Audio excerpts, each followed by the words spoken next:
बहुत पुरानी बात है, एक जंगल में एक शेर का बच्चा और एक बाघ का बच्चा रहते थे।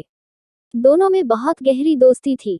दोनों को यह समझ भी नहीं थी कि दोनों की प्रजाति अलग अलग है। धीरे धीरे बाघ और शेर के बच्चे बड़े होने लगे और उनकी दोस्ती भी गहरी होती गई। एक दिन दोनों बैठे हुए थे और उनमें चर्चा चली कि इस जंगल का सबसे शक्तिशाली जानवर कौन सा है, शेर या बाघ। शेर बोला, इस जंगल का सबसे शक्तिशाली जानवर मैं हूँ। जंगल के सारे जानवर मुझसे डरते हैं और प्रकृति ने उन्हें मेरे भोजन के लिए ही बनाया है। शेर की यह बात सुनकर बाघ बोला, नहीं नहीं, इस जंगल का सबसे शक्तिशाली और खूंखार जानवर मैं ही हूँ।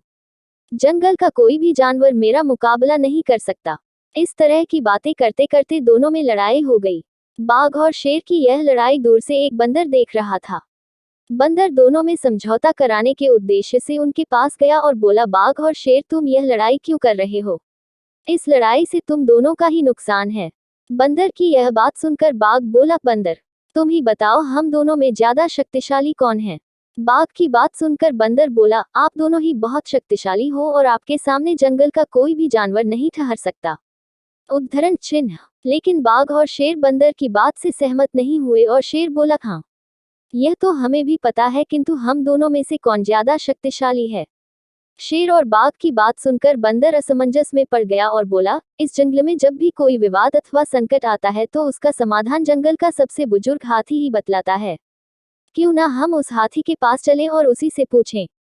बंदर की है बात बाघ और शेर को भी पसंद आई। वह तीनों मिलकर जंगल के सबसे बुजुर्ग हाथी के पास पहुंचे और अपनी अपनी बात रखी। हाथी ने बाघ और शेर की बात को बड़े ध्यान से सुना और हाथी बोला, शेर और बाघ, तुम दोनों बचपन से ही बहुत अच्छे दोस्त हो। बचपन में तुम यह नहीं जानते थे कि तुम अलग अलग जाति के हो। तुम दोनों इसी कारण आपस में बड़े मेलजोल से रहते थे। जब शेर पर संकट आता था तो बाघ तुम उसकी मदद करते थे और जब बाघ पर संकट आता था तो शेर तुम उसकी मदद करते थे। हाथी बाघ से बोला, बाघ, क्या तुम्हें ध्यान है, एक बार जब जंगली कुत्तों और लकड़बगों के झुंड ने तुम्हें घेर लिया था और वो तुम्हें मारना चाहते थे, तब शेर ने अपनी जान जोखिम में डालकर तुम्हारी जान बचाई थी। बाघ ने हाथी की बात में अपना सर हिलाया।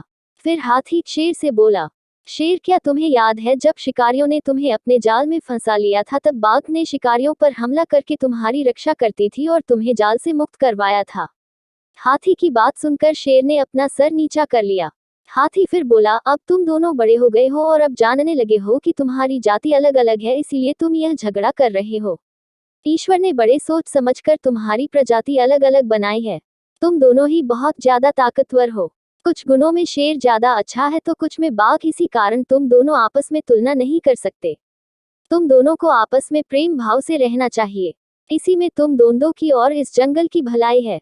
हाथी द्वारा दी गई नसीहत शेर और बाघ को समझ में आ गई और दोनों ने झगड़ा बंद करके पुनः दोस्ती कर ली और अब दोनों अपने अहंकार को भूलकर साथ साथ रहने लगे। शिक्षा। शेर और बाघ की कहानी से हमें शिक्षा मिलती है कि अहंकार में आकर लोग आपस में संबंध खराब कर लेते हैं, इसीलिए अपने अहंकार को दूर रखकर प्रेम पूर्वक रहना चाहिए। इसी में सबका भला है।